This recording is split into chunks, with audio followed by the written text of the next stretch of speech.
युवा अशोक का जन्म और प्रारंभिक जीवन।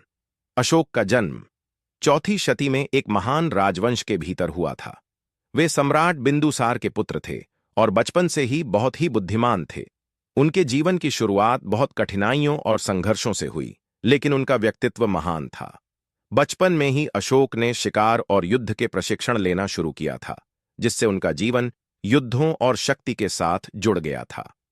अशोक ने अपने पिता के बाद साम्राज्य का शासन संभाला और यह तय किया कि वह एक मजबूत सम्राट बनेंगे। उन्होंने कई युद्धों में भाग लिया और अपने राज्य का विस्तार किया।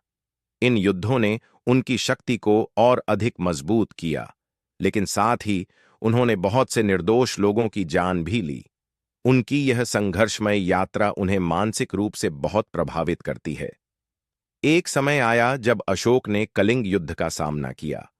यह युद्ध अत्यंत भयानक और रक्तरंजित था। युद्ध के बाद जब उन्होंने देखा कि हजारों निर्दोष लोग मारे गए थे, उनका दिल टूट गया। इस भयंकर युद्ध ने अशोक को अहिंसा और शांति की दिशा में सोचने के लिए प्रेरित किया। यही वह मोड़ था जिसने उनके जीवन को पूरी तरह बदल दिया।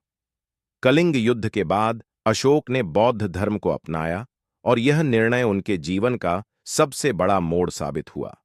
उन्होंने अपने साम्राज्य में बौद्ध धर्म के सिद्धांतों को फैलाना शुरू किया और सभी धर्मों के प्रति सम्मान का संदेश दिया। उन्होंने अपने शाही शासन में अहिंसा, सत्य और धर्म का पालन किया। अशोक के इस परिवर्तन ने न केवल उनके साम्राज्य को, बल्कि पूरी दुनिया को एक नई दिशा दी।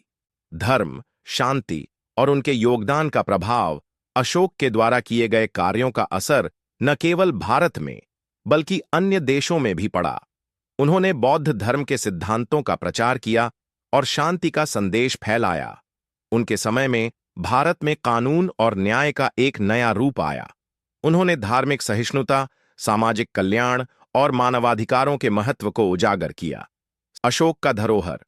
अशोक के जीवन का अंत भले ही हुआ, लेकिन उनकी धरोहर आज भी जीवित है। उनका अहिंसा और धर्म का संदेश आज भी दुनिया भर में फैल चुका है। उन्होंने अपनी शाही शक्ति का उपयोग न केवल अपने राज्य की भलाई के लिए किया, बल्कि संपूर्ण मानवता की सेवा में भी किया।